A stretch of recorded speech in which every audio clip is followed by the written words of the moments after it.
Hello, this is Chef John from foodwishes.com with grilled tuna with fresh horseradish. So I am a huge sushi fan, and what I like about sushi is the simplicity. Fresh fish served with very simple condiments. So this is sort of inspired by that. All right, let's get rolling, or as I should probably say, giddy up. So I came across this horseradish root in a local market, and I thought, you know what?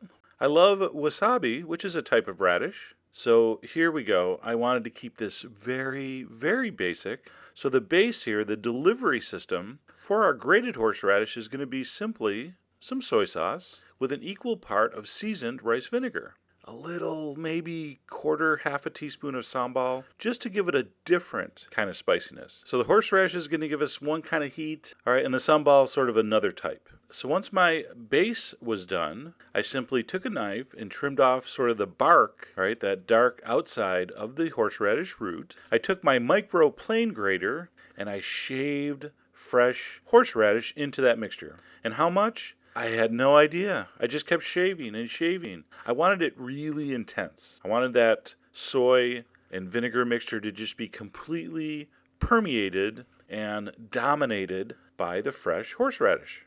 So when I thought I had enough, I stopped. And the last addition here, I took some very sweet cherry tomatoes, sliced them thin, and I added that to the mixture. I thought that would give it a little bit of acidity, a little bit more sweetness, and some visual appeal. All right, so don't underestimate visual appeal. All right, I'm going to let that sit for about 20 minutes to sort of, come together while I grill my tuna. I took a very hot grill, just lightly brushed my tuna with oil, and I grilled it for about 3 minutes per side. And no, that's not enough to cook it through, but I didn't want to cook it through. I wanted it pink in the middle.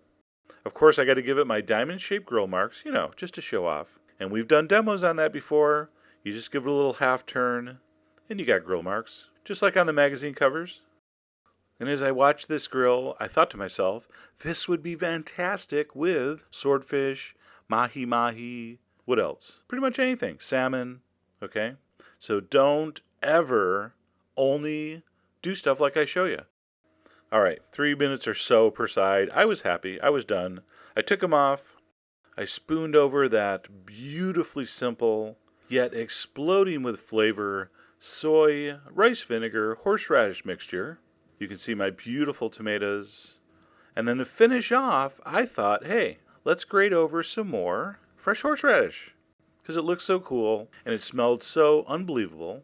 And I figured, you just can't have too much fresh horseradish. And then last but not least, a little pinch of green onion for some color, for a little sharpness in the final bite.